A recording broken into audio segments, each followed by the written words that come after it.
All right. Sorry about the delay, you guys. I meant to go live like 20 minutes ago, but you guys already know. All right, guys, we sort of have a jam-packed show, in my opinion.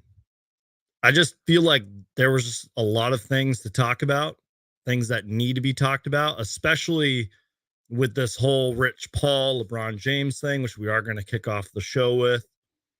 And I just feel like we need to address it, maybe move on from it, and then just go from there. So we definitely got lots to talk about here, you guys. It's going to be a great show. And if you guys are just joining, if you guys are just tuning in, make sure to Hulk smash that like button. Please subscribe, share the show. You guys already know how it is. So let's just go ahead and dive right into this, guys. But before we do that, actually, hold on. Let me just put myself on mute.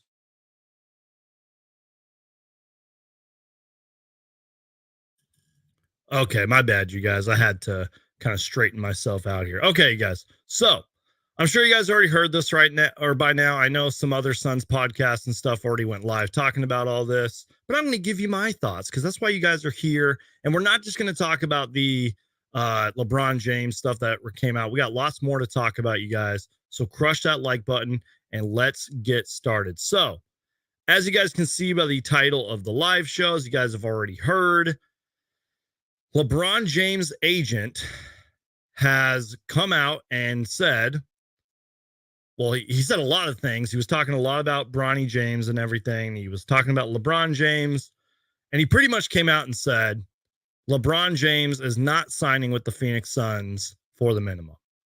Now, I will just say this, you guys. First off, and I've said this a lot in the past, and I'm going to keep on saying it. Even once this LeBron stuff is all over with, I'm going to keep on saying stuff like this because I honestly believe it to be true. Anything is possible in this league.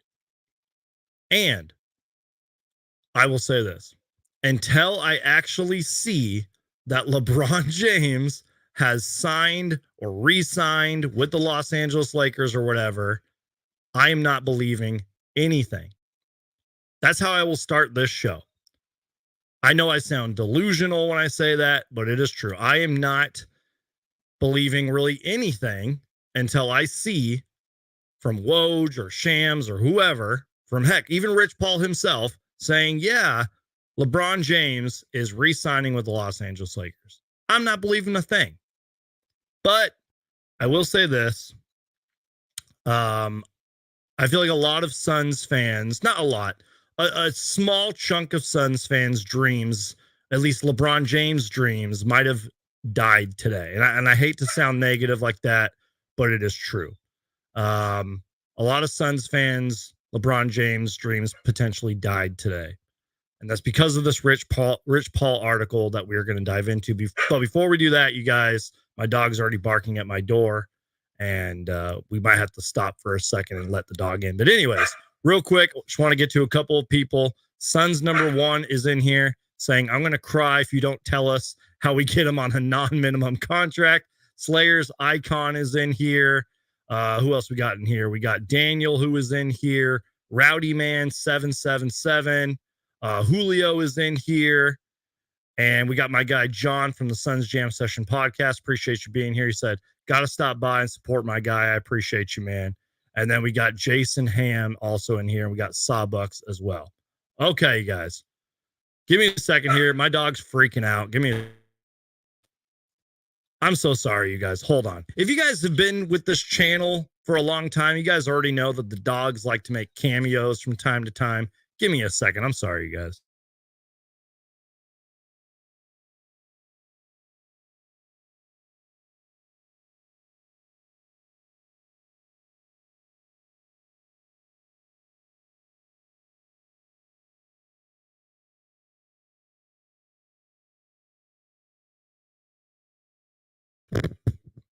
Oh, my goodness. Jeez Louise. I'm sorry, you guys. I hate when that happens. I literally thought they were like down for the night. I close my door. They come storming up here and they act like they were alone in the house or something. I'm so sorry, you guys. Anyway, so if you're watching later, just fast forward through that. Okay. Been 6 minutes already, and I haven't even talked about the main topic of the show. Okay. So, who let the dogs out? Geek did. Sawbucks. Who let the dogs out? Sons Geek. You guys are funny, man. Okay. Let's do this, you guys. So, now, real quick, let's just start with, we're going to begin with the start of the article here. And this is on ESPN. This was Rich Paul talking to ESPN. And I am at a loss for words right now. The article is titled, Agent Says Limited NBA Workouts, Bronny James by Design. Now, a lot of this article is really focused on Bronny James. And I understand that. I get it. But there's some key quotes here that I really want to focus on. So let's begin. The first quote here, and he's mainly talking about Bronny James and the pre-draft workouts. First off, like I said, the Lakers' Suns workouts, according to Rich Paul, are, quote, by design, according to Rich Paul. Can you guys hear my dog? I'm so sorry, you guys. I did not anticipate for my dog to be acting like this right now. I'm so sorry, guys. One of my dogs is on the bed. Other dog's on the floor. I'm so sorry, y'all. My apologies. Anyways, okay. So I gotta already put a troll in the timeout. Okay, cool. If we got any moderators in here, you guys already know what to do with comments like that. Okay, cool. So quote number one that I really want to focus on. Rich Paul, and I quote, "This is nothing new," Paul said. "The goal is to find a team that values your guy and try to push him to get there. It's important to understand the context and realize that this has always been the strategy with many of my clients. Throughout the years, especially those in need of development, like Bronny, my stuff is by design." Now, let me just scroll down and find where he actually, okay, so it's right here. If you guys can see the screen, it's right here. This is nothing new. The goal is to find a team that values your guy and try to push him to get there. It is important to understand the context. Okay, I'm sorry, you guys. I got to take care of my dog. I'm so sorry. You guys read that. Give me a second.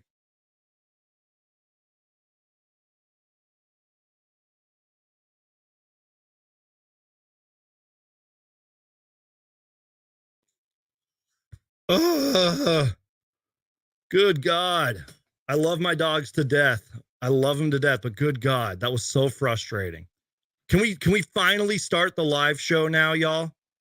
I'm so sorry. If you have dogs, you know what I'm talking about. That just frustrated the crap out of me. I'm so sorry, y'all.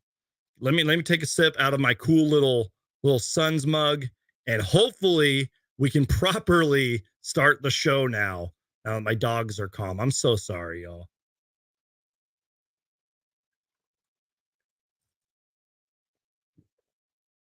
So I take back what I said. If you're watching later, just skip to the 10-minute mark, you know. All right, cool. So now we can finally begin, y'all. So like I said, there was the first quote there. You guys are reading it on the screen right now. He wants to find a team that values Bronny, blah, blah, blah. That's been the strategy with many of his clients throughout the years, blah, blah, blah. Now, there were some good points here about other Rich Paul clients like Taylor Horton Tucker, Brandon Boston Jr., Marjane Beauchamp, Darius Garland, probably the most notable out of all those prospects. But I like this quote here. And I'm not saying I'm like trying to defend Rich Paul here or anything. But this is where Rich Paul, in my personal opinion, started making a lot of sense. Bronny is the same as my previous clients. I've got the word out early to teams that if you plan on bringing Bronny in, here's what you need to know. If you won't give him a real deal, there's nothing to talk about. It's hard to get real development on a two-way deal. End quote. I don't care about him going to the Lakers or Phoenix or about what he gets picked. It's about fit. Okay, there's a lot to take away from that one quote. Ooh, and then let me read this last part too. Paul added later, quote, if Bronny was named Charles Jacobson, for example, if Bronny was named Charles Jacobson and he was my client, I would do the same thing. Identify teams that have real interest. So let's humble ourselves for a minute, Suns fans. Let's come down to reality. Let's be real. And I have sort of mixed feelings on this. If I was Rich Paul's client, or if you were Rich Paul's client, he's going to do whatever he possibly can to not only make sure we get drafted, but land on the right team with the right fit that will help us develop, give us playing time, etc. So I understand it from that perspective. And I like how he really, and I talked about this like a couple weeks ago when I did the whole LeBron James, Bronny James, Suns live show that I did. I was talking about like, he really does seem to truly care about his clients. And of course he does. That's why he's their agent. But especially Bronny here, which that's where I kind of have mixed feelings about it. Obviously, you're not going to want to piss off or do anything bad to the son of one of the, if not the greatest basketball players ever, So he really is looking out for Bronny. But at the same time, and I'm not trying to sound like Bronny isn't talented, but like, let's be real, he's mocked as a late second round pick for a reason. So, like, the only thing I would throw back at Rich Paul here is, hey, what if Bronny goes undrafted? What are you going to do, Rich Paul? Like, what if your only real scenario is you have to sign him on a two-way deal, which Rich Paul said, and I quote, if you won't give him a real deal, there's nothing to talk about. Okay, like, I get it, but what if your client goes undrafted? I don't know. Now, I'm not saying either that Rich Paul should let Bronny go to just any team, but like, I don't know. But I'm kind of torn. I see both sides, but I think that's worth at least addressing. Now, don't worry. There's a lot more to talk about. So there's the whole, like, LeBron James said in the past, he wants to play with his son, blah, blah, blah. Rich Paul made a comment on that. There was a little bit more. And here's where it kind of gets interesting. This, and I'm going to highlight this so you guys can see it on the screen. Let me lower myself too so you guys can like read it. Here's where it gets kind of interesting. This is where I feel like this is kind of the whole story, sort of. Let me read what Rich Paul said. Now, quote, this is from Rich Paul, quote, LeBron James is off of the idea of having to play with Bronny, Paul told ESPN. If he does, he does. But if he doesn't, he doesn't. Quote, there's no deal to be made. It's guaranteed that if the Lakers draft Bronny at 55, he, LeBron James, will resign. If that was the case, I would force the Lakers or force them to take him at 17. We don't need leverage. The Lakers can draft Bronny and LeBron doesn't resign. Let me repeat that last part. The Lakers can draft Bronny, presumably at 55, and LeBron doesn't re-sign. Quote, LeBron is also not going to Phoenix for a minimum deal. We can squash that now. Close quote. A lot to unpack with that whole thing right there. LeBron is off the idea of having to play with Bronny. Okay, whatever. If he does, he does. If he doesn't, he doesn't. Whatever. Quote, there is no deal to be made if it's guaranteed if the Lakers draft Bronny at 55 that he, LeBron James, will resign. And then he gets a little cocky and arrogant here. If that were the case, I would force them to take him at 17. We don't need leverage. Quote, the Lakers can draft Bronny and LeBron doesn't re-sign. LeBron also is not going to Phoenix for a minimum deal. We can squash that now. Okay, so does that mean LeBron is going to come to Phoenix for another deal, Rich Paul? Is that what you're saying? Is he really saying that the Lakers could draft Bronny at 55 and maybe LeBron doesn't resign? I don't know. I got to highlight some comments here that we're going to get to in a little bit when we're done with this article here. And again, it's on ESPN right now. You guys can go check it out. As always, after the show, I'll put all my links and credit and everything in the description because we got a lot more to talk about, y'all. And again, I apologize if you guys are just joining in. Dogs are freaking out. They're calm now. My apologies, y'all. Okay, so let's keep going here. He also says there's a couple other teams. He said, let me just read it properly. There are other teams that love Bronny. So I don't think it's like Rich Paul's like, oh, I think he should go here. All right, he should go there. He just said there are other teams that love Bronny. For example, Minnesota, Dallas, Toronto. If it's not the Lakers, there'll be someone else. Blah, blah, blah, blah, blah. Okay, we get the point. You guys can read the rest of the article. It's written by Jonathan Gavoni, NBA draft expert of ESPN. Spoke to Rich Paul. I'm kind of scrolling up and down. You guys can see it. Check out ESPN. It's all here. Those were sort of the big quotes that I really wanted to focus on, especially that last one that we read about the whole, LeBron is off the idea of having to play with Bronny, blah, blah, blah. So, all right, you guys. So in short, does this mean that the LeBron James to Phoenix rumors, speculation is dead?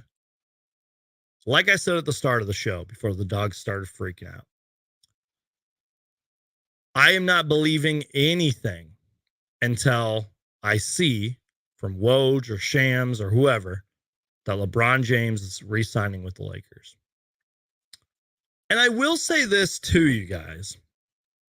I know that there's a lot of insiders. I know there's a lot of people that are close with LeBron, etc. I feel like truly the only people who really know what's going on, even though there has been some pushback on the whole Rich Paul stuff, I feel like the only people who truly know what's going on are LeBron James, his family, Rich Paul, and maybe like a Shams, maybe a Woj. Heck, even maybe a Brian Windhorst, because a lot of people don't know this. Brian Windhorst has been covering LeBron since he was like in high school.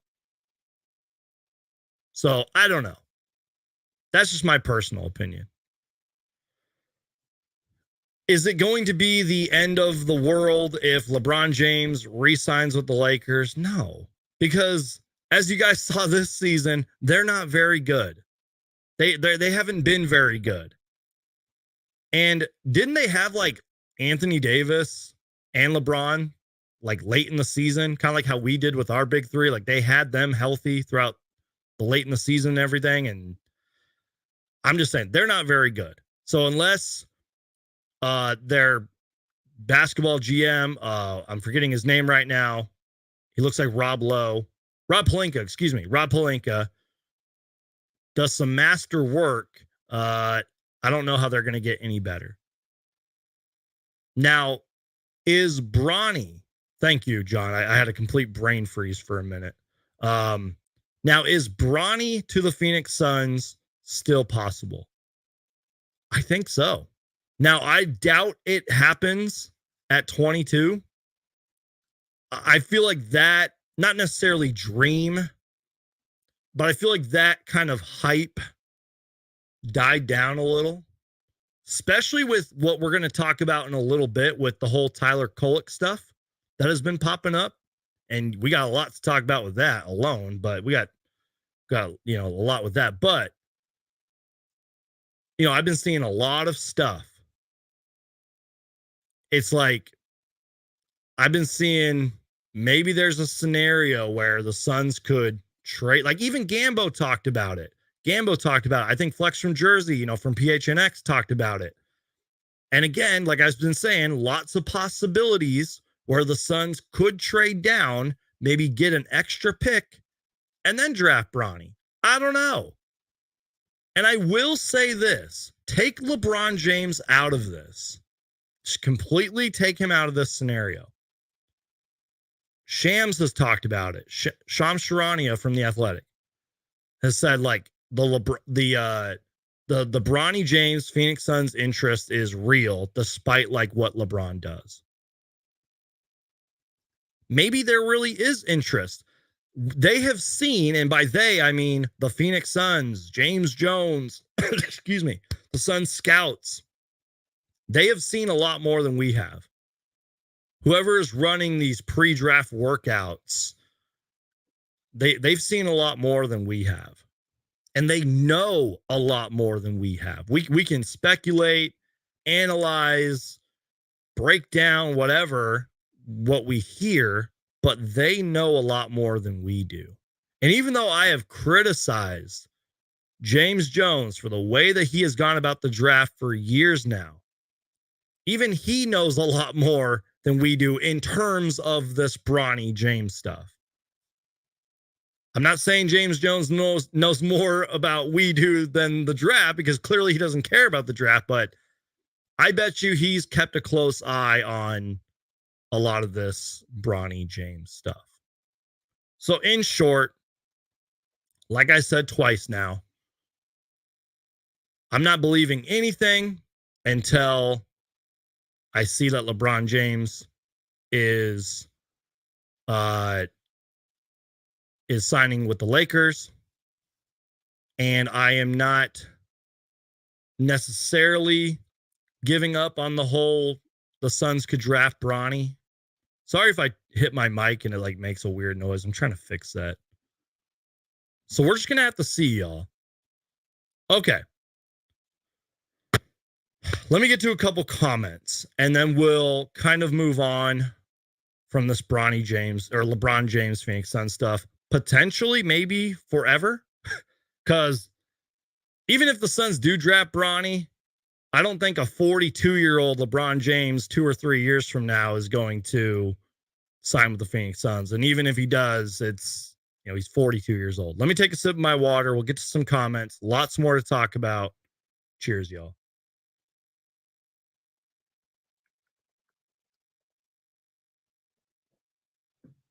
So I highlighted a couple comments here. Let's see. Here we go. Oh, I'll get to that comment in a minute when we talk about Tyler Kolek. So my guy John from the Suns Jam Session podcast. Rich Paul doesn't care about his clients. His job is to maximize their value so he gets paid. He's trying to maximize on the big name that is Bronny. He's selling the name, not the player. I don't know if I fully agree with that, John, but I get what you're saying. You might be right. I'm just saying, like, I know that he may be selling, quote, the name, not the player, but like, you got to remember the son. It's LeBron James's kid. I would, if that were me, if I were Rich Paul, I would not play around with that. So I get why he's selling the name, but I would also try to sell more of the player too, because that's LeBron James's kid. That's how I look at it. But I get what you're saying. I'm not saying I disagree with you, but I don't know. Okay, let's see if there's any more comments here. Wow Factor says it's risky drafting. I almost said LeBron James. It's risky drafting Bronny in the first round. I'm only doing it if Bron is coming on a vet minimum. Otherwise, forget it. Well, apparently Rich Paul shut that down, so that's not happening. Okay. John says LeBron would be a great addition, but oh well, it ain't happening. At least we won't be held hostage by the situation all week leading up to the draft. Speaking of that, let me focus on the last part. At least we won't be held hostage by the situation all week leading up to the draft. I'll just say this, that there could be a lot of, and I'm not just talking the LeBron stuff or Bronny stuff. There could be a lot of, not necessarily league changing news, but a lot of league like breaking news that is kind of big, or rumors, I guess you could say, that are leading up to the draft.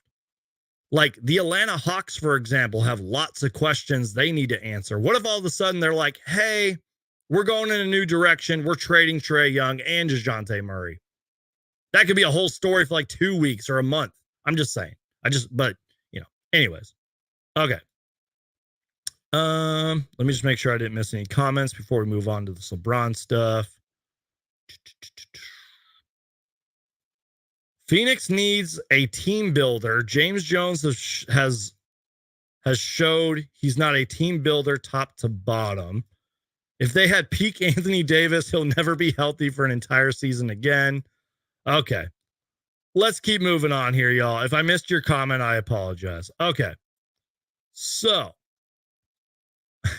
Sawbucks, I do see your comments, and I promise I'm going to get to them because that's our next topic. So let's just jump right into it, y'all.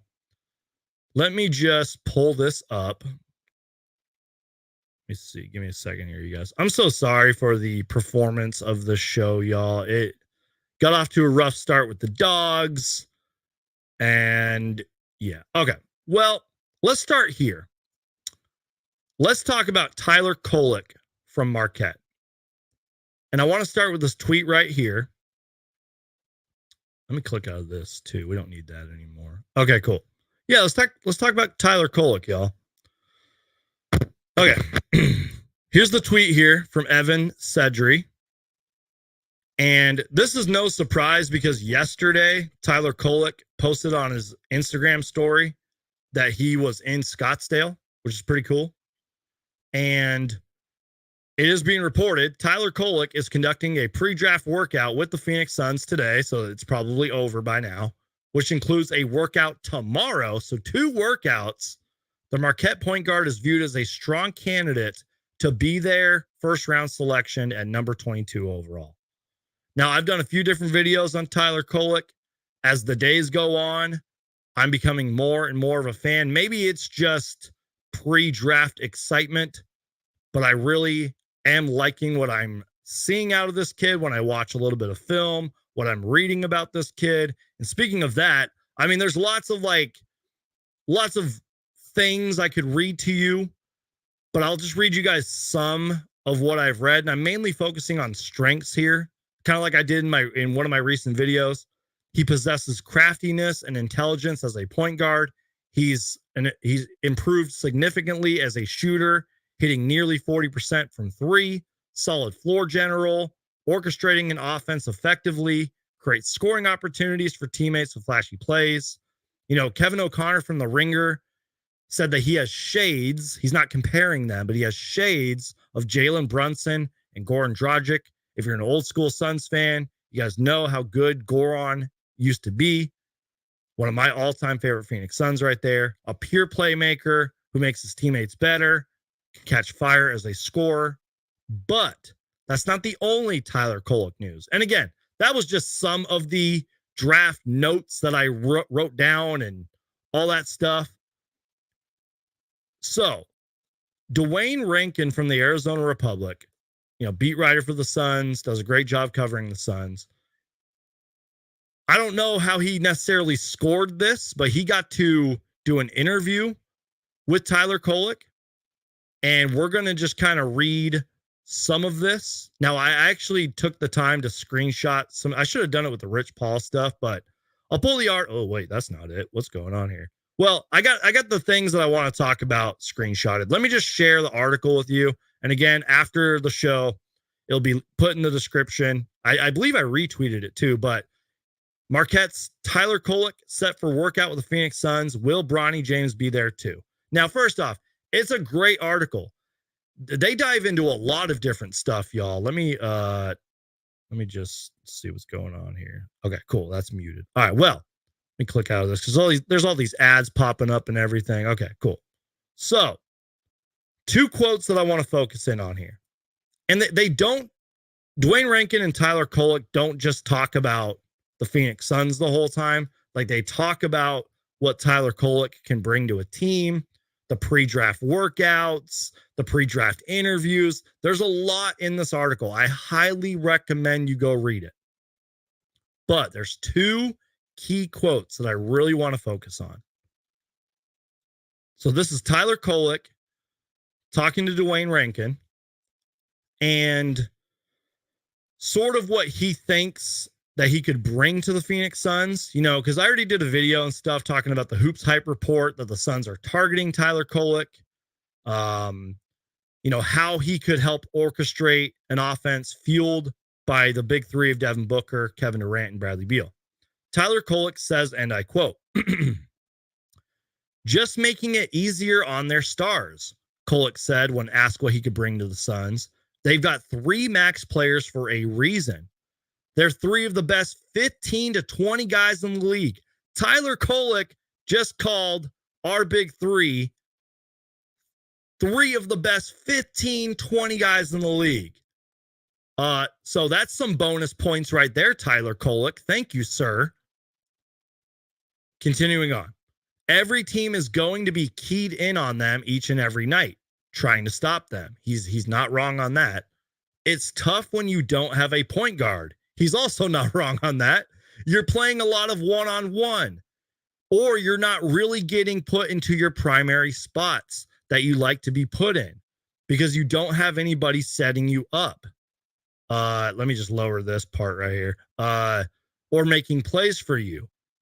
It's kind of all individual plays. Did Tyler Kolek like legit watch a bunch of Suns games last year? He said, every team is going to be keyed in on them, the Phoenix Suns big 3, trying to stop them. It's tough when you don't have a point guard. You're playing a lot of one-on-one. You're not getting them into their primary spots that they like to be put in because you don't have anybody setting you up or making plays for you. It's kind of all individual plays. That legit sounds like a lot of what the Suns dealt with last season. Playing a lot of one-on-one ISO ball, just putting it in one of the big 3's hands and letting them run and play.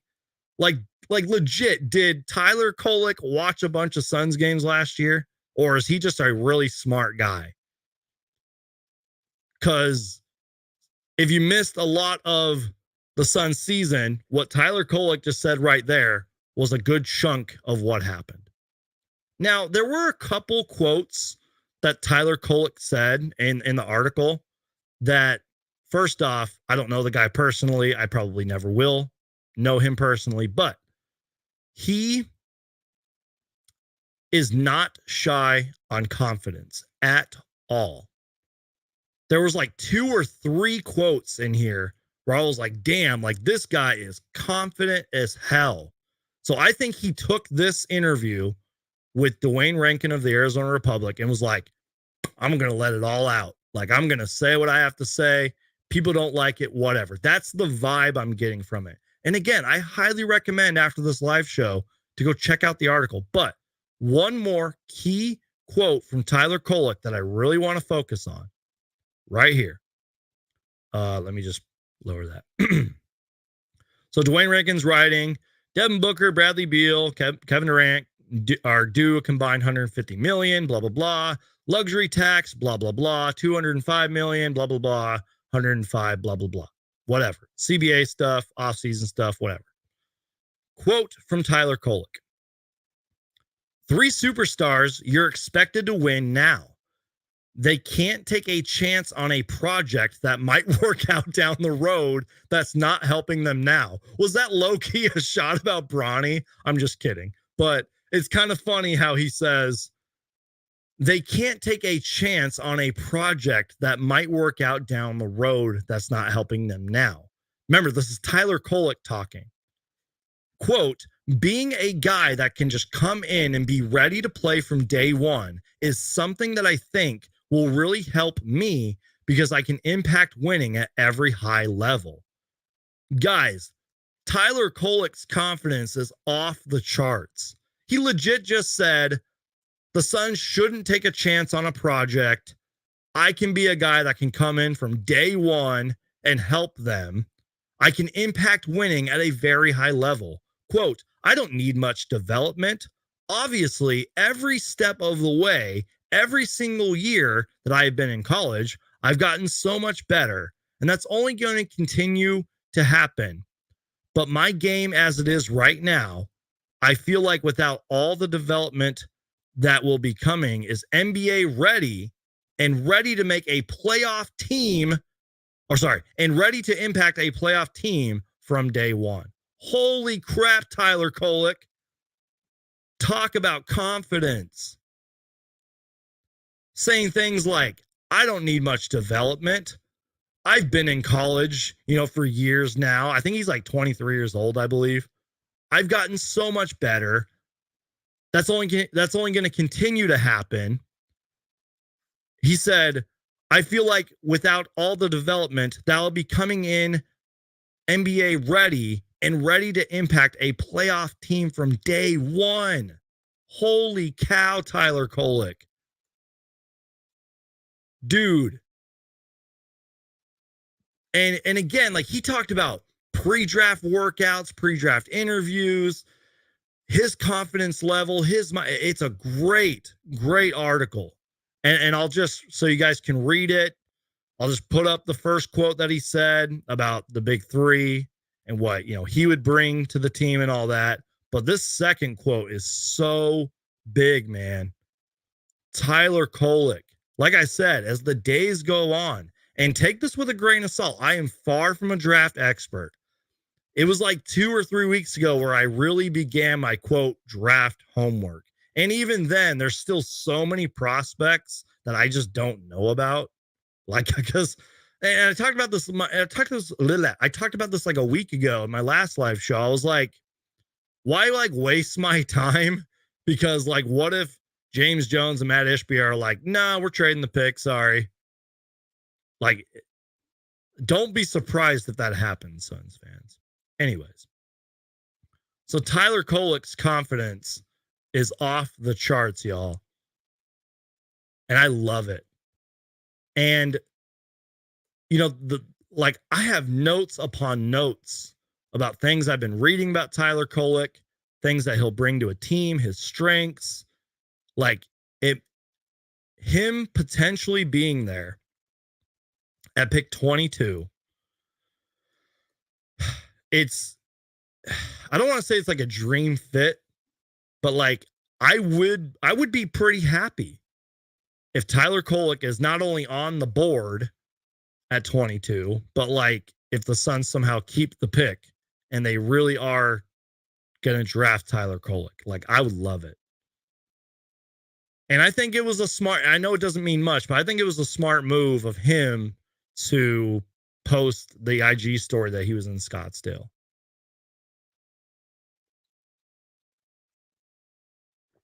Sorry, I had to take a sip of my water, but I think that was kind of a smart move. And like, I don't know the other teams that he's worked out for, but apparently he's going to have a second workout. He had one today. He's going to have one tomorrow. Maybe Bronny's there. Maybe Bronny's not. Don't think it really matters, but that's some pretty exciting stuff, y'all. And I just think, there's lots of prospects that could be there at 22 if the Suns even keep the pick. And I want to keep repeating myself on that, you guys. James Jones and Matt Ishbia have said multiple times that they view draft picks as trade assets. But, like I said earlier in the show, like I've said in past videos, like I'm going to say tomorrow and the next day and even on draft day, anything is possible, you guys. Maybe James Jones gets a call. Maybe it's like a day before the draft. Maybe it's on draft day. Maybe he gets a call and there's just this good deal. Maybe somebody says, "Hey, we want your 22nd pick. We'll give you picks, whatever, and we'll throw in this player or something, or we'll throw in something. Whatever the CBA allows, we'll throw that in." And James Jones is like, you know what? Maybe we should bring in some youth. Maybe he has a change of heart. I don't know. But even though I am not a draft expert, I will say this too. From what I am starting to gather and starting to process, and I know it's the cliche term. I know the cliche term around this draft is, quote, is a weak draft class. I understand that. but I don't think it's as bad as the cliche narrative is making it out to be, otherwise known as social media. I don't think this draft class is as bad as social media. Now, to backfire on that, I don't think there's going to be like a superstar in this draft, but could there be an all-star? Yes. Even some of the worst draft classes of all time at least had one all-star. And at worst case scenario, they had guys that were just great players for years. This could be one of those drafts where it's like, man, they have like 2 or 3 solid role players, and those solid role players help this team win a championship because of the 2024 draft class. This could be one of those drafts where, you know, I feel like you can't judge a draft class until at least like 4 or 5 years. But this could be one of those draft classes where maybe we're 7 years down the road and this draft class starts coming out of its shell. And we're like, man, that guy's a good player. That guy's a good player. How did that guy fall to like pick 30 or something, you know? Which, more on that later. More on pick number 22 later, by the way. We'll just have to see. Like, there's a lot of players who I can't really name off the top of my head unless I looked it up, but the 2020 draft class was kind of similar. Like, it wasn't necessarily like a top draft class of all time, but nowadays, a lot of those guys in that draft are playing well and contributing on good teams. So I just wanted to really spend some time on Tyler Kolek. I could bore you guys. I could literally put you guys to sleep with some of the draft notes and takeaways that I've been reading on him. Maybe I'll do that before the draft. I want to at least do one more live show before draft day. Real quick, Saul says, love the DeAndre Ayton draft hat, geek. I have the same one. Thanks, man. Yeah, I'm not going to lie. I adore this hat. I actually added this cactus pin. Can you guys see that? I added that just for fun, but it's got like the patches on the side here. I love this draft hat, man. Okay. Lots more to talk about. Please do not go anywhere. Again, I know I've already apologized like 5 times. Sorry for the start of the show with the dogs freaking out. They're calm now. I promise you, I'm looking right at them. One of them's on the floor over here. The other one's over here. It was a disaster to start the show. I had to like stop and like open the door, and they were like freaking out and crying, but now they are calm. Okay. Let's move on here, y'all. And again, later in the show, I will do my best to try to get to some comments, questions, all that. But let's move on here from the Bronny stuff, LeBron stuff, Tyler Kolek. I meant to talk about this a couple weeks ago because I believe this news came out about a couple weeks ago, I think. So I know I'm late to this, but I did want to address it. Ooh, wait. I'm sorry, y'all. My apologies. Couple more things on Tyler Kolek. Remember when I said that, okay, how do I say this? I guess the best way to put this is bright side of the sun. Shout out to my guy, John, who was in here earlier. John had a really good tweet. Well, I think it was John. Somebody from Brightside. Yeah, it was John because he tagged himself in it. John had a really good tweet on June 12th about the history of the 22nd overall pick over the last 14 seasons. So these are all the picks at pick 22 over the last 14 seasons. And he even took the time to make an awesome graphic. So shout out to John. And I'll full screen this so you guys can see it better. Here are all the players drafted at pick 22. And now, look, I don't want to sound like I'm an expert on each and every single one of these guys. And as you can see, it's not necessarily an elite, like a crazy elite list, but it's not necessarily a terrible list either. So first off, let's just start from the bottom. Elliott Williams, I have no clue who that is. Kenneth Faried, though, some of y'all might remember him. This dude was a beast.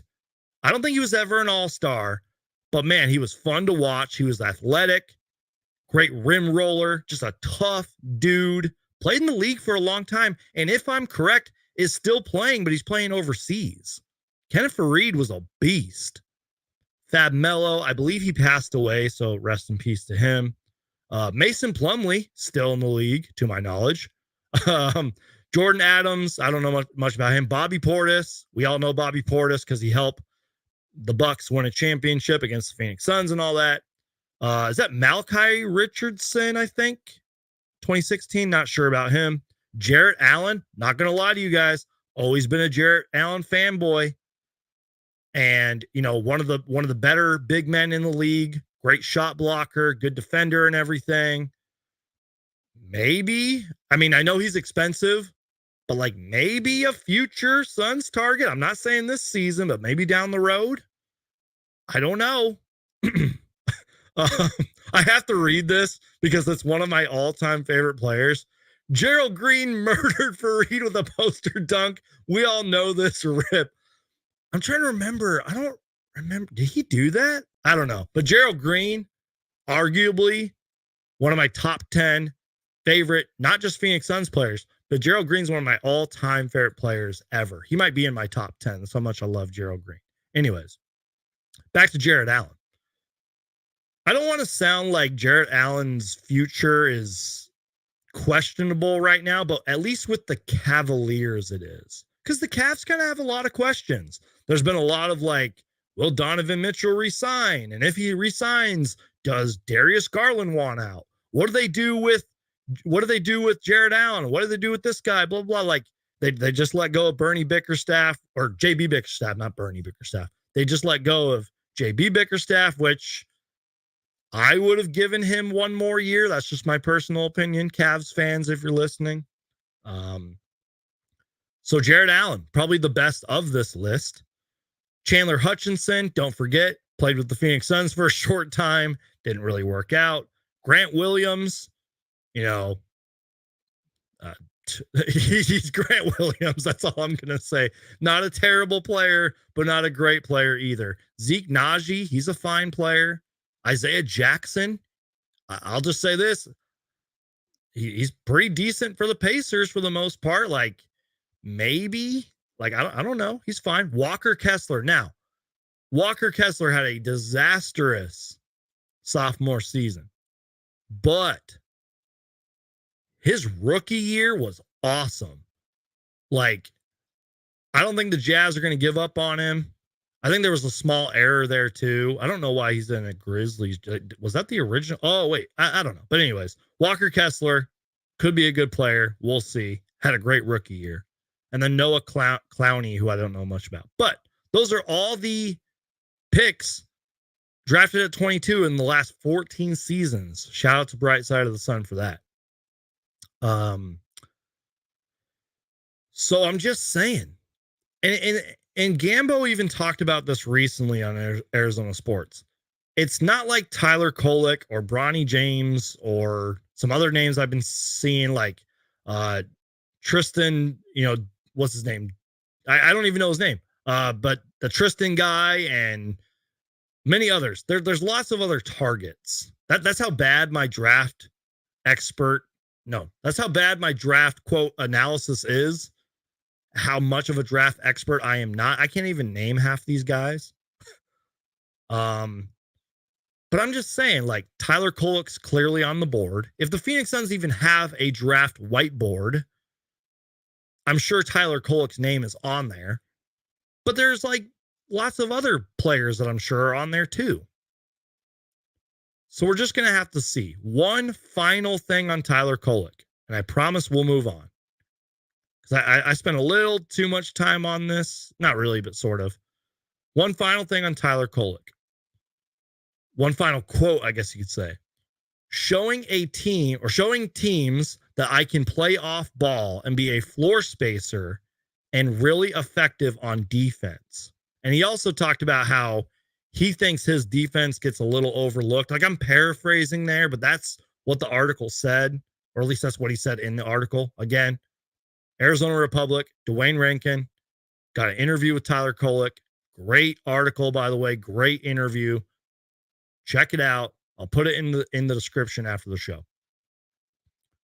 So let's move on to the news that I'm like a week late on. And I apologize for that, y'all. Like, life gets busy. I get busy at my job because I do have a second job outside of here. Sometimes I'm just tired and I want to come home and play video games. You know how it is. Real life comes first. I've said that so many times, y'all. Real life comes first. But let's talk about this news that I'm late on. And let's talk about the Suns G League team. And I do want to do my best from going on, like from today into the future. I want to do my best to cover this team as much as possible.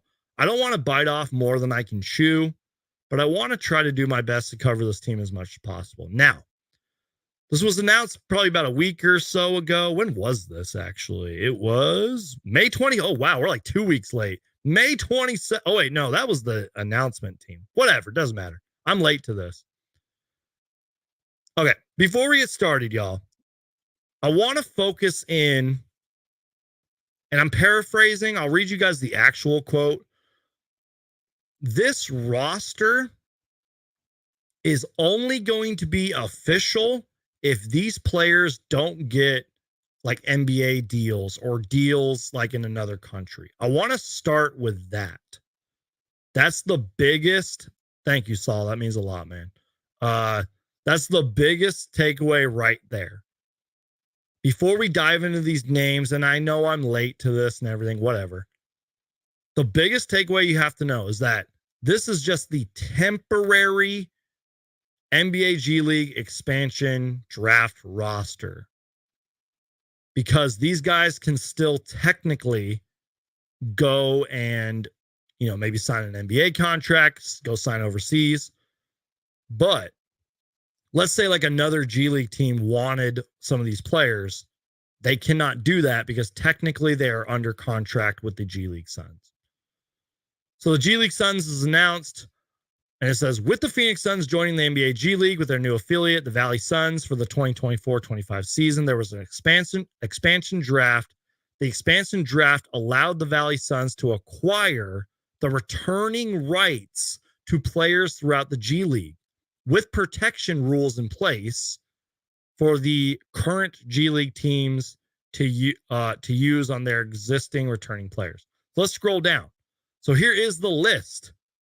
And I'll just, that graphic looks better right there. So I'll just kind of leave it like that. Let me make sure. Does it look good on the screen? Can you guys see that? Oops. Hold on, y'all. Let's see.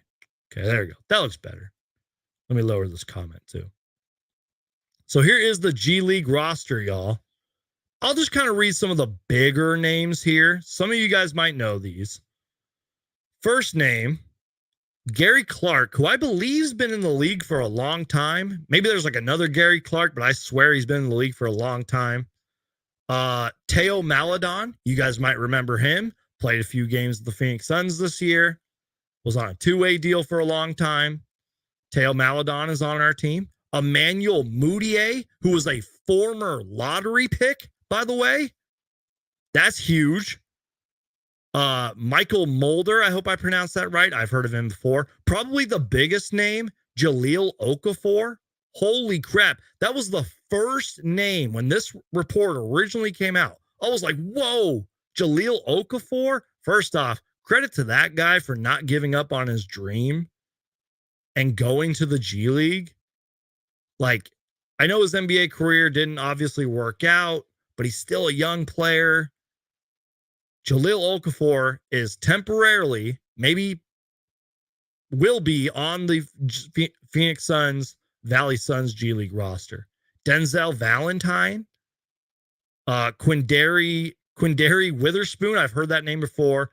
Lindell Wigington, and Trevion Williams, if I read those names correctly. That is the temporary Phoenix Suns G League roster. Again, the biggest names, Jahlil Okafor and Emmanuel Mudiay. Both former lottery picks whose careers just unfortunately didn't work out. But that doesn't necessarily mean their career's over. And this is exciting stuff because not only did we actually get a Phoenix Suns G League team, finally, no thanks to Robert Sarver, who sold the G League team in 2020, but Matt Ishbia, Josh Bartlestein, our CEO, brought the Valley Suns, brought the G League team back, but this is the roster.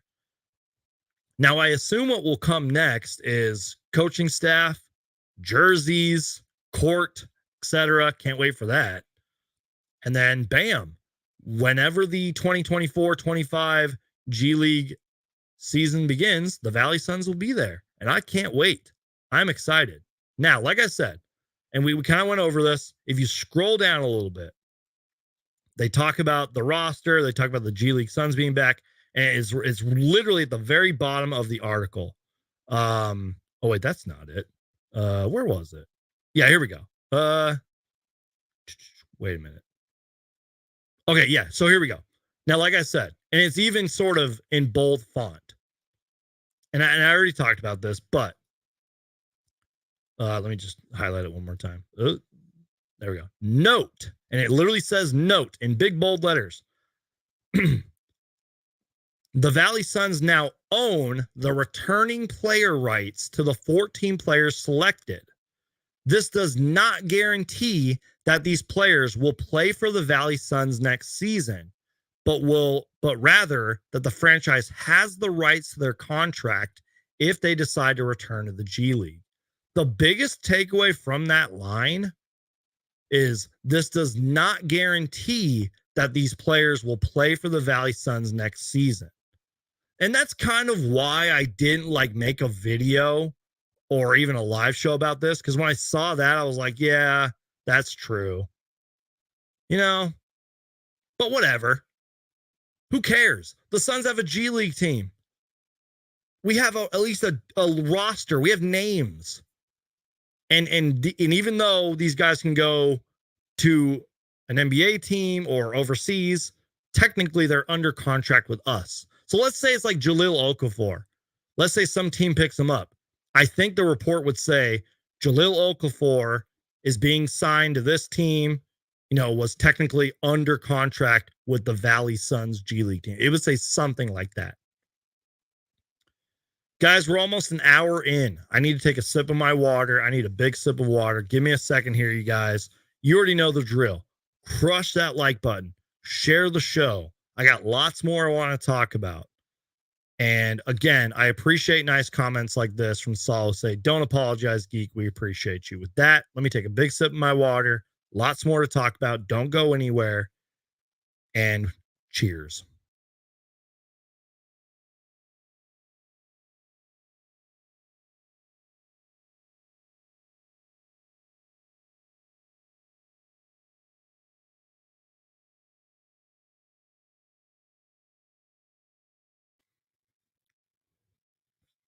Thank you, Wow Factor. I appreciate it, man.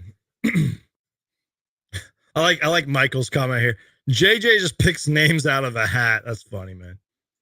Saul says G League roster shows once again the Suns don't care about young talent. Sawbuck says Jahlil Okafor should be on the Suns. He would make a great backup center. I'm just saying, if Jahlil Okafor stays with the G League Suns, all the Suns got to do is pick up the phone, say, hey, we want Jahlil. Bring him on in. All right, y'all. Let's continue on here. And like I said, I will try my best to get to some Suns comments and your guys' comments and all that. But let's kind of focus in on, this is just random stuff that I've seen lately, and this is more kind of recent events, if you will, in the NBA, but I still want to talk about it. You know what? Let's start with this. This was on top of the Bronny news and the LeBron news. This was also the news that was making the rounds today. And this news hits a little close to home. You guys know, you're going to see what I'm talking about in a minute here. Monty Williams, former Phoenix Suns coach, and I feel like this is worth talking about. I know that he's not with the Suns anymore. I know. But it's worth talking about because, he spent many years with the Suns. You guys already know. We love Monty. We do. And I have some feelings on this. I have some thoughts on this. Adrian Wojnarowski of ESPN. ESPN sources. After one season, the Detroit Pistons have dismissed coach Monty Williams, who leaves with 5 years and $65+ million left on his deal. New president Tarjan Langdon, is that how you pronounce it? Will move to make his own coaching hire now. So in short, if you missed that part, Monty Williams, who got signed to the biggest coaching contract in NBA history, spent 1 year with the Pistons, and today was let go. Now, real quick, I'm not defending the Pistons here. I am not. But let me just say this. As it's written here, they do have a new president of basketball operations guy in there, which that was kind of long overdue from the vibe that I was getting from Pistons fans, seeing their moves, seeing how they won 17 games the season before and then lost 28 straight games and only won 14. Clearly bringing in a new president of basketball operations was the smart move. I'm not defending this, but I will say this. I think that might get overlooked here, but I do feel bad for Monty for this reason. I sort of like I said with JB Bickerstaff of the Cavaliers, I think they should have at least given him one more year. And I understand some people might be like, oh, well, they got a new president of basketball operations. They had to let Monty go. Not necessarily. Like, I know that this new guy can come in and make his own hire and bring in his own roster and blah, blah, blah. Like, I get it. But like, I literally did a live show with my friend Leggy Sports, who's a big Detroit Pistons fan. And we were live streaming the press conference when Monty Williams was hired, and players literally, Detroit Pistons players literally showed up to the press conference. Like that's like your biggest, like, hey, we're a fan of you. We need you. So I feel bad for that. But as I'm reading in the comments here, I don't feel bad for Monty Williams in terms of his money, because he literally is getting paid $65 million. Plus, I think he still has money coming in from the Suns, because we fired him when he was under contract. He's going to get paid $65 million to literally do whatever he wants. He could literally take the next 5 years, if he wanted to, off, be with his family. He does have daughters. He's got kids. He could take the next 5 years off and do whatever he wants. So I don't feel bad for him for that. And real quick, I was talking to my good friend. He's been on this channel before, my guy Thunder Steve. I want to read you guys a DM that he sent me. And I love this, y'all. We were just talking about the Monty Williams. I'm literally holding up my phone as I talk about this. But my guy Thunder Steve said this: Monty is a man of faith. He needs to know that this is God's way of saying, I have a different calling for you. Take the money and go help the less fortunate. I could see Monty becoming a pastor. No joke. When I met him at church, he talked about reading his Bible daily and how when he started doing this, his life changed for the better. I agree with that. If you listen to Monty Williams press conferences or just anything Monty Williams, you know he's a man of God. He is a man of God. I could see him being a pastor one day, maybe teaching certain youth like basketball clinics or something like that, giving like speeches like that. But he also, and I responded, preach. I agree with you. And he said, I'd love to see it. You know, his coaching is faith-based. This is the next logical step for him. He just needs to listen. So that's my point, y'all. Like, I know, and look, there also was somebody, and I think I retweeted it. Let me just make sure. So there was one tweet from AJ Johnson here, and this does make sense here. Aaron Johnson is the co-founder of Palace at Pistons. He tweeted this out, and it makes a lot of sense. Quote, Monty Williams was blindsided today when he was dismissed as the Pistons head coach, according to Woj. Oh, okay, I'm sorry. So that was in the Woj report. Williams had been in numerous meetings with new president of basketball operations, Trajan Langdon, that guy's name I can't pronounce, preparing for next season. If that is true from Woj, that sucks for Monty Williams. I feel bad for Monty Williams right there. Monty Williams was, quote, blindsided and was in numerous meetings with their new president of basketball operations preparing for next season. That sucks. So, again, I feel bad for Monty Williams, but I don't feel bad for him financially because he is still making a little bit of money, I believe, from the Suns, and now will be making tons of money to literally do anything he wants. If I'm Monty Williams, if I'm Frank Vogel, if I'm JB Bickerstaff, if I'm any coach who recently got let go while still under contract, if that were me and my money, I would be on the first flight out of here. I would take the longest vacation I possibly could, and I would just have a blast. That's what I would do, especially with Monty Williams' money. $65 million for 5 years. Oh my God. I just had to cover that. I had to give my thoughts. Okay, y'all, a little bit more that I want to talk about here. This is just some fun stuff that I saw. Nothing really too crazy.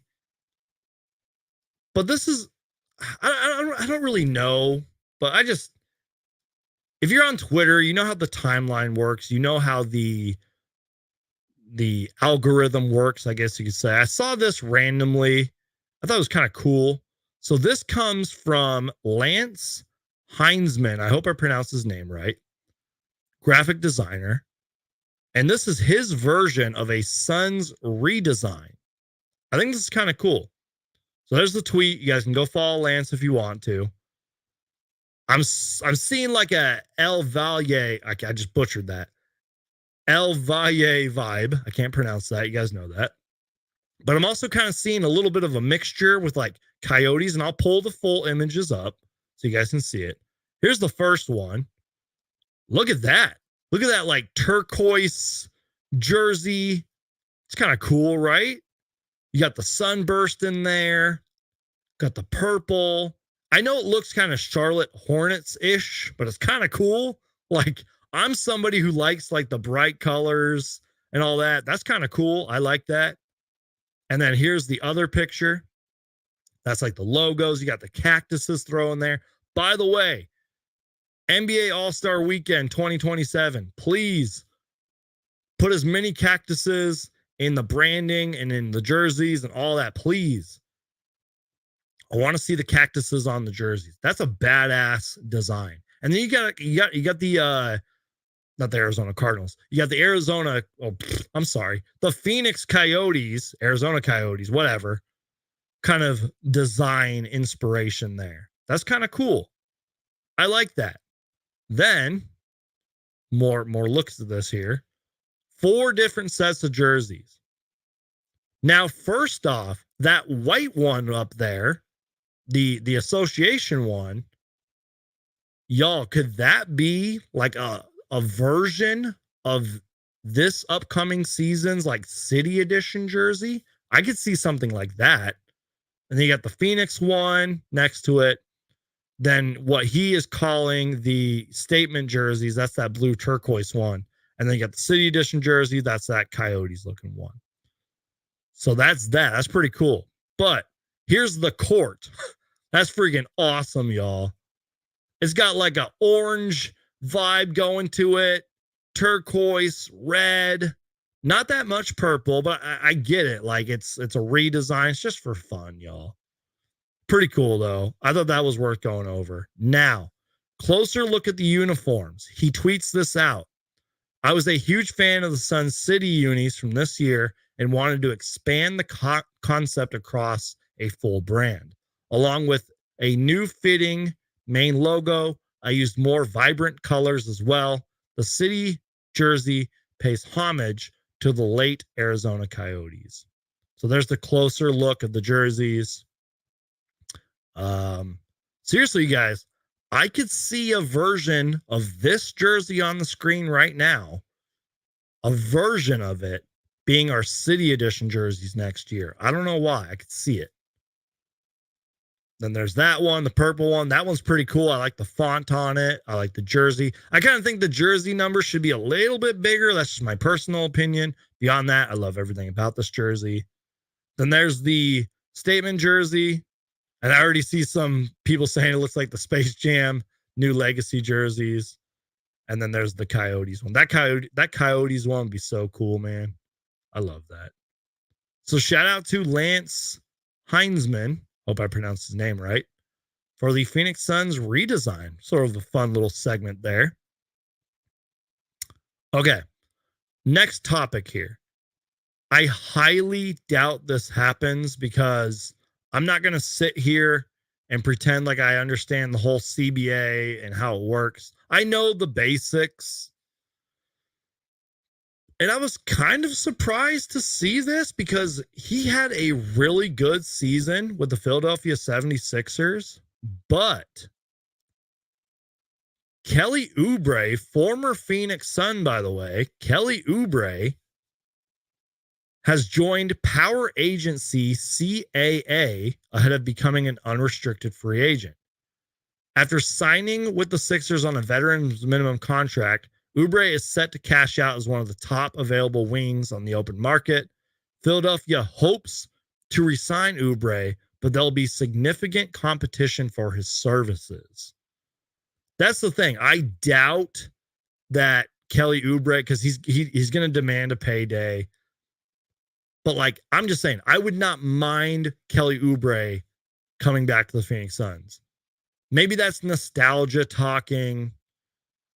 I've always loved Kelly Oubre, always will be a fan of this guy. Love everything about Oubre. And he did have a good season. His season might even be overlooked. Now, I don't necessarily think it means he's becoming, I think he's an unrestricted free agent, but like, I would get it if the Sixers brought him back. Like it would make a lot of sense.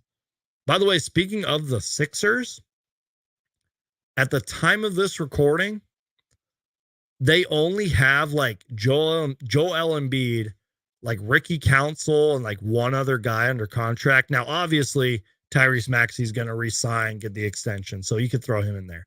They literally have like 4 guys under contract, and they have a lot of salary cap space.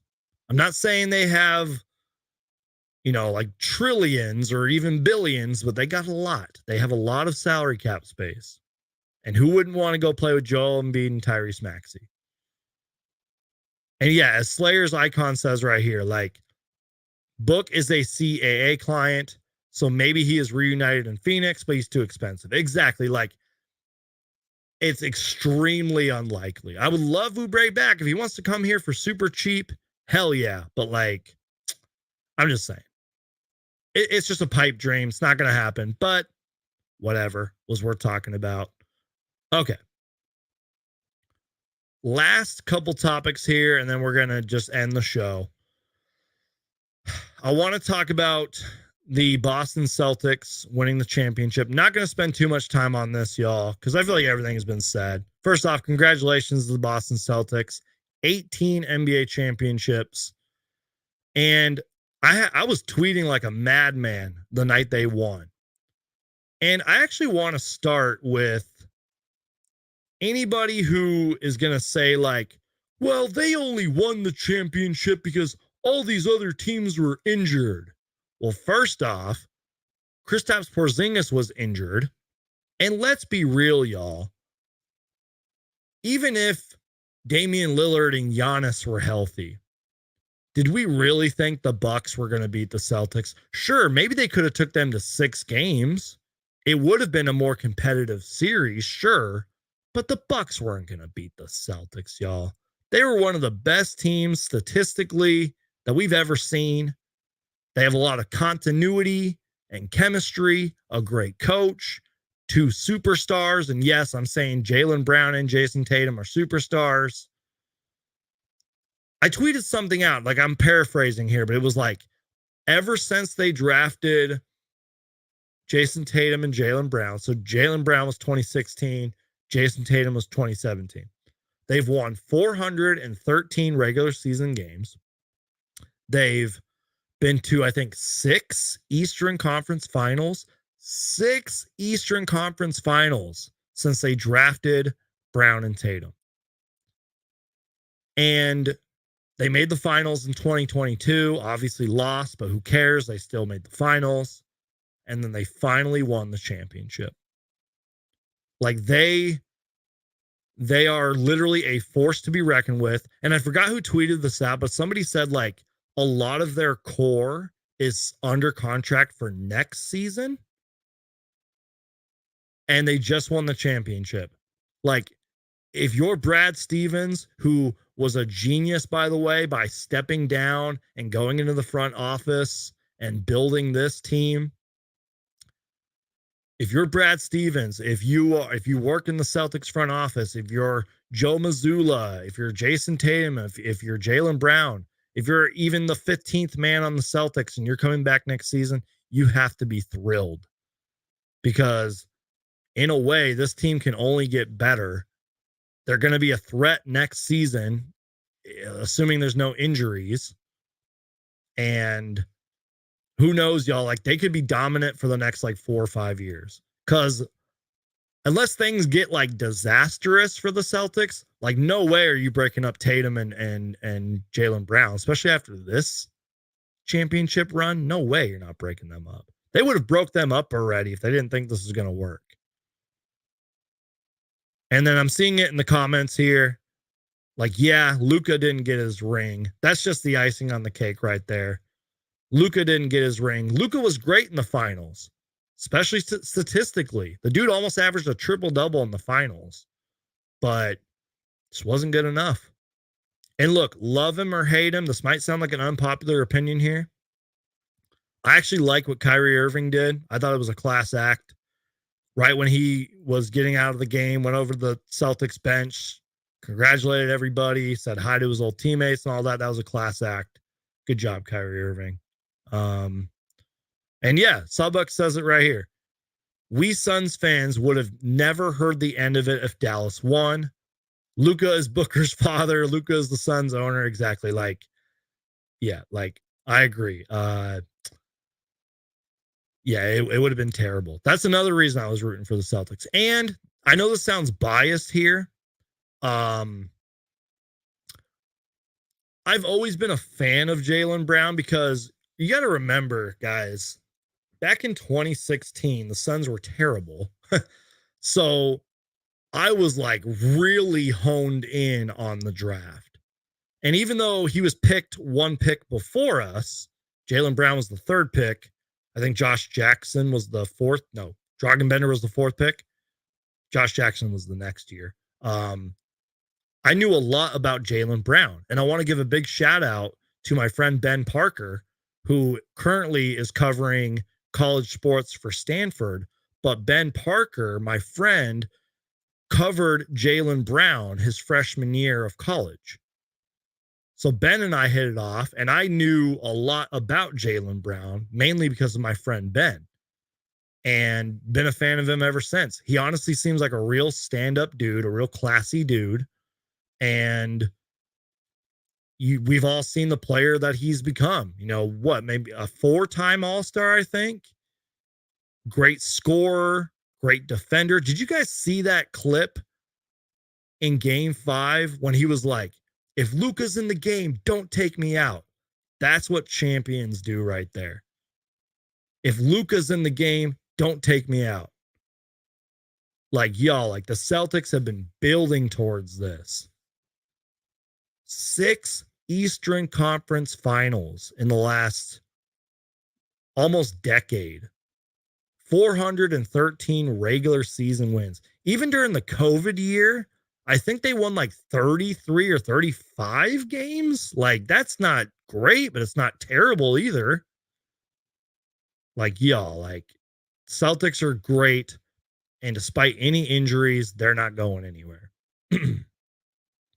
Okay, y'all.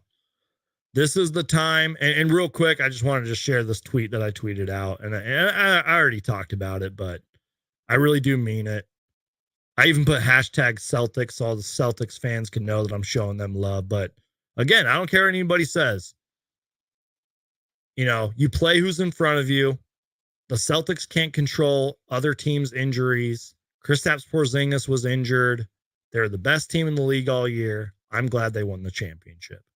Anyways, so if you guys got questions, comments, I will do my best to get to them. Let me take a sip of my water and we will pretty much wrap up the show unless we get a good question. So get your questions in, y'all. Let's try to go for like another 8 to 10 minutes. Cheers.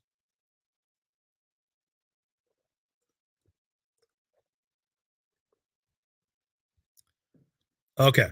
Real quick. I want to get to a comment that Jason had here. And let me just real quick add this not graphic, but this screenshot that I saw. Let me find it. Yeah, here it is. Okay. So this comes from, well, the comment comes from Jason Ham, but this tweet comes from, I believe it was Suns Are Better. So he says, how do you feel about Tyler Smith? How do you feel about Tyler Smith and Ryan Dunn and the Suns drafting both if they can make a trade? So first off, again, take my draft quote analysis with a grain of salt. I haven't done that much homework on Tyler Smith, but let me just read you guys what I've read about Ryan Dunn. And real quick, the thing that I pulled up comes from Suns Are Better. And he even tweeted this out, sort of similar to the comment here. How do you feel about this draft day scenario? The Suns trade back from 22, gather multiple late first, second round picks, select Ryan Dunn with the first pick, and Bronny James with the second round pick. That's kind of what I was talking about earlier, y'all. That's not necessarily like out of the realm of possibility. Like, I don't know. Like, and again, I don't know that much about Tyler Smith, so I'm sorry that I don't have that draft analysis yet. But let me just say this about Ryan Dunn. In the homework that I have done, and I even saw a tweet today, people are calling him like a defensive monster. Ryan Dunn from Virginia is a defensive monster. This guy could legit be a steal. So what if the Suns somehow like trade back or make some draft day deals and they somehow end up with either Tyler Kolek or whatever prospect you want to name, Ryan Dunn, and Bronny James. So insert draft pick who you want here at let's say like 30, and then get Bronny in the second round. And heck, maybe they end up with like a future pick. Who knows?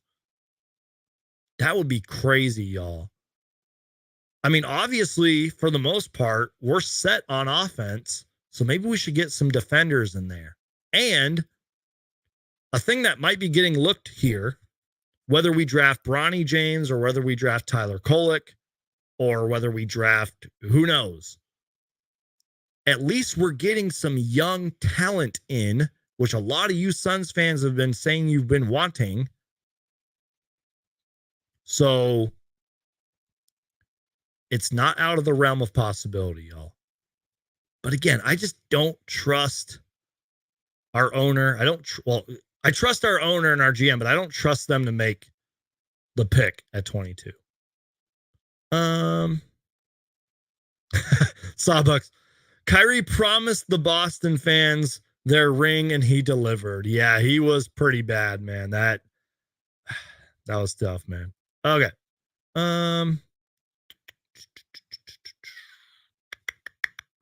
Let's see. Yeah, Slayer's icon. I just wish I had more analysis on Tyler Smith. I just don't, unfortunately. Maybe next week I will. We'll see. Okay. Sawbucks. Sens Geek. I got a question.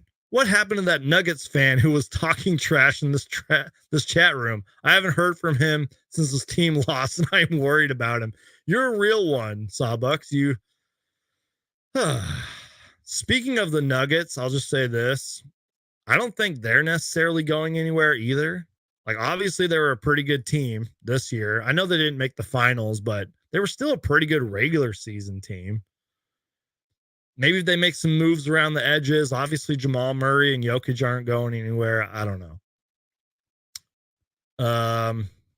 JJ said, or sorry, Saul says, JJ has no imagination to pull off 3-team trades or trades that do not involve players wanting to play for the Suns. Slayers. Let's see. That's what I've been saying. I don't trust JJ to be able to pull it off. Exactly. Slayers, I don't agree with you on the Nuggets right there. They got Michael Porter Jr. is a decent player. Christian Braun can play. Who else played well for them this year? What's his name? Peyton Watson's pretty decent. Like they got some decent players. They're not terrible. They're better than the Suns this year. That's my hot take. I never make hot takes, but the Nuggets were better than the Suns this year. Ooh, man, Jason with a good. Gosh, I'm sorry, you guys. I want to answer this question so bad, but my only focus has been the draft right now. I can't even. Okay, actually, you know what? I take that back. Who would be your top 3 free agents you want to sign? You know what? Give me a second here. We're just going to Google, and this is where I would not want to be James Jones, and I would not want to be Matt Ishbia, because man, you know how I was saying like the draft class is kind of quote weak, but it's not as terrible as people are making out to be. The free agent class isn't great either. It's not terrible, but it's not great either.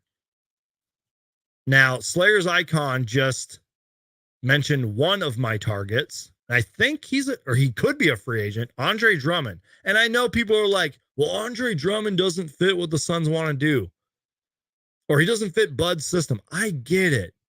But y'all, I am an Andre Drummond fanboy. The guy averaged like what, 8 and over 10 rebounds in like 17 minutes or something like that. Been in the league for years, only like 30 years old. And I think there was even a recent report saying that he could like become a free agent or leave the Bulls or whatever. So if he becomes a free agent, that's one. But let me just read you guys some, and this isn't really my names. First off, Pascal Siakam just signed his deal. He wasn't going anywhere anyways, but that's sort of the news right there. LeBron's a free agent, technically. Well, kind of, sort of, not really. He's got a player option. Paul George, player option. Klay Thompson, too expensive. Tobias Harris, Sixers fans hate him. I don't think we can get him. Had a disastrous playoffs, by the way. Let me just read some other names. Probably highly unlikely here for all of you point guard lovers. Tyus Jones, probably extremely unlikely. I've made videos about Tyus Jones. I've talked about him a lot. Sort of, kind of. Great player, great point guard, but I just don't think we can afford him. There's probably lots of other, and he is an unrestricted free agent, but I think the Wizards have his bird rights, I believe. Made $14 million, I think, this season. Yeah, I think he made $14 million this season. Let's see who else is there. Torrey Craig has a player option, former Phoenix Sun, Torrey Craig. Thomas Bryant, player option. I'm just reading names at this point, y'all. Shake Milton, I don't know. Russell Westbrook's a free agent, I think, maybe. Oh, he's got a player option. Okay. I don't know, y'all. I don't know. Whatever. We'll see. That's what I'm saying. Like, I don't like saying James Jones has a lot of pressure and his front office with newly hired capologist Matt Tellem. And I think Brian Gregory was the other guy we hired. And whoever's under them, that whole Suns front office has so much pressure because obviously we saw how disastrous the season was. You're paying your big three hundreds of millions of dollars, and we couldn't even win one playoff game, which again is why the Nuggets were better than the Suns this year. Heck, a lot of teams were. You really have to, I think Matt Ishbia said something like this, like trim around the edges or whatever.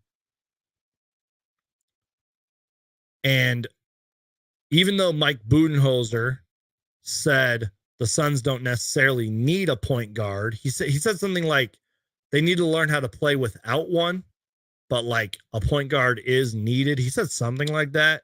You probably need a point guard. You might need some more defenders. And even though we were pretty good on offense, clearly we weren't that great on offense because we only won 49 games and we couldn't outscore the Timberwolves in the playoffs. I don't know. Yeah. Like, I don't know. I would not want to be James Jones and Matt Tellem and Brian Gregory in our front office. I wish I was able to give you guys like a legit list. Like, I want this guy. I want that guy. Here's why I want them, but I'm not even close to that. Speaking of that, by the way, you guys, free agency is, technically it's like June 30th, June 31st or whatever. But free agency technically, I believe, begins July 1st. And I'm still kind of figuring out what I'm going to do. But I want to do maybe just like a live reaction show during that day. I think I've done that like the last couple of years. So I'll probably do that. I'll probably have some guests on. And I'll probably go live like the second day as well. We'll see. But speaking of doing live reaction shows, I want to do that at least for round one of the draft. Even if the Suns don't make the pick, I want to at least be live. And again, maybe I'll try to get some guests on. We'll see. But would you guys want me to do like a 3 hour, maybe even like I don't know if I could go 4 hours, but the draft's probably going to be over 2.5 hours long. Would you guys want like just a live reaction show? Because here's why I kind of want to do it. Because one, it's good for you guys. It's good for the channel and everything. But like, I honestly, and I don't want to jinx anything, I honestly believe, knock on wood, there's going to be a lot of draft day trades, not just with the Suns, just a lot of draft day trades. I would love to be live when like breaking news, like the Hawks are trading this pick and blah, blah, blah. That'd be freaking awesome. So I want to do that on draft day. Now, the second day of the draft, I had sort of what I think is a decent idea because obviously I'm not that educated with this draft class. Day 2, I might just do like a Q&A, ask me anything, but watch the draft, you know, just in case something happens, like the Suns have traded into the second round. And while we're waiting for that pick, let's just talk basketball. Let's talk about whatever. Let's talk movies. Would you guys want that? Thank you, Jason, who says, yes, please. Thank you, Slayer's Icon. Love your takes. Thanks, man. I appreciate that, bro. Sawbucks, appreciate you, man. Sounds like fun. Sawbucks, you've been here for so long, man. I appreciate you, my brother. Yeah, I think I'm going to do that. I'm going to put out a couple like polls on my Twitter and community page. So please go vote on that later. I'll probably do that like tonight or tomorrow. But I think that's the game plan, at least for the draft. Now, free agency, I was actually texting John from the Suns Jam Session podcast today. We were talking about it. Maybe I'll go live with them. We'll see. We'll do something. Either way, y'all. I'm going to be covering the Suns draft. Going to be covering Suns free agency. You already know if there's news tomorrow, I'm going to do a video about it or a live show. But I felt like this LeBron James stuff was important. The Tyler Kolek stuff was great. And all the other stuff we talked about was awesome. So, thank you, Saul. Says, I vote yes. I'd rather hear you than the idiots on ESPN. For real, man. I got into sort of not a heated discussion, but I got into a discussion with a friend of mine, not going to name this friend, about how much clickbait there is on ESPN. Looking at you, Stephen A. Smith.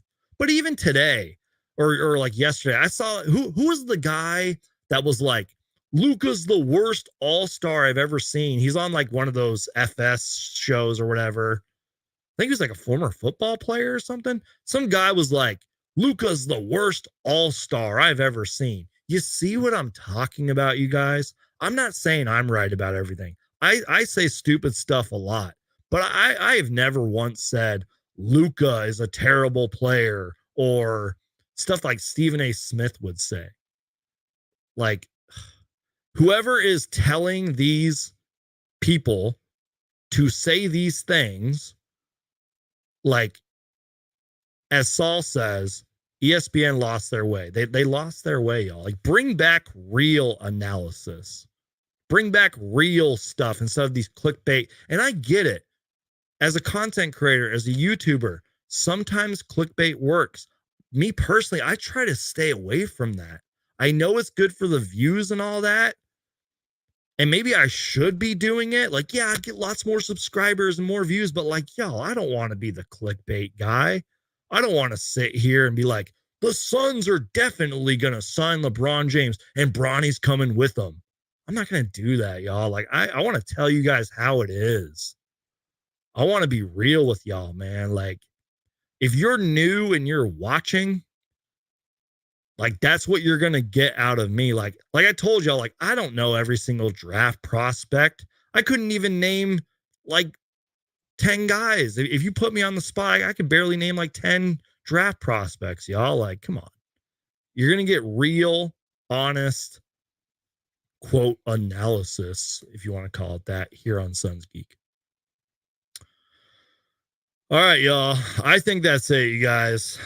For now, anyways. Again, who knows? We could wake up tomorrow and there could be lots more news. But man, this was a great, great show. And I know I don't have to apologize, but I'm going to do it anyways. Sorry for the first like 10 minutes. If you have headphones on, you probably heard my dogs freaking out. All because I closed the door. And even when I had them in here, the other dog wanted on the bed. He couldn't jump on there and was freaking out. So it got really loud in here. I couldn't concentrate. Whatever. All right, y'all. I think that's it, guys. This was a great live show. And seriously, guys, just I want you to remember a couple of things. First off, from even just like even just the day before the draft, just stay by your phones. Heck, if you have a few minutes and you're at work, just Google Phoenix Suns, like, or Google like NBA draft trades or draft rumors, because I honestly believe we're like T-minus 6 days away. I think teams are probably on the phone like right now talking about potential deals. And you know, on draft day, there's that famous picture of Joe Dumars who had 2 different phones on him. On draft day, teams really pick up the phones and say, hey, we want this, or we want this draft pick, or we want X, Y, and Z. Just stay by your phones, y'all. Anything can happen, y'all. And try to remember that. Try to remember that just because the Suns make one move doesn't necessarily mean it's all over with. Like, we still have free agency. It's a long off season. Like, anything could happen, y'all. That's all I got. That's all I wanted to remind you guys. And I just want to remind you guys again, if it has to deal with the Phoenix Suns, I'm going to make a video about it. Subscribe for videos, YouTube shorts, live shows, real, honest opinions and analysis, and maybe a little bit of fun along the way. I'm kind of looking forward to that day 2 of the draft kind of Q&A live show. Maybe we can get to know each other a little bit more on a personal level, y'all. That'll be fun. I'm excited for that.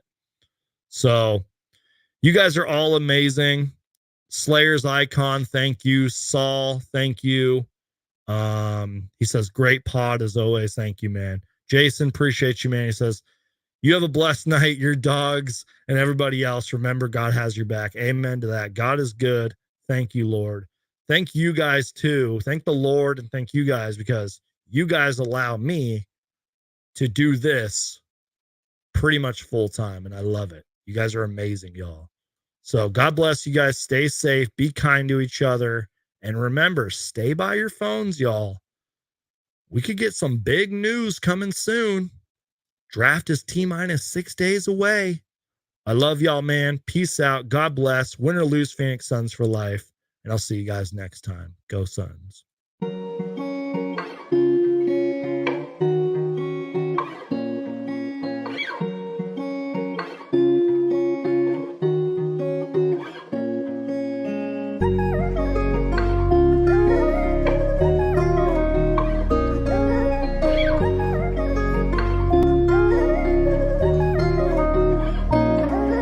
What's up, Suns?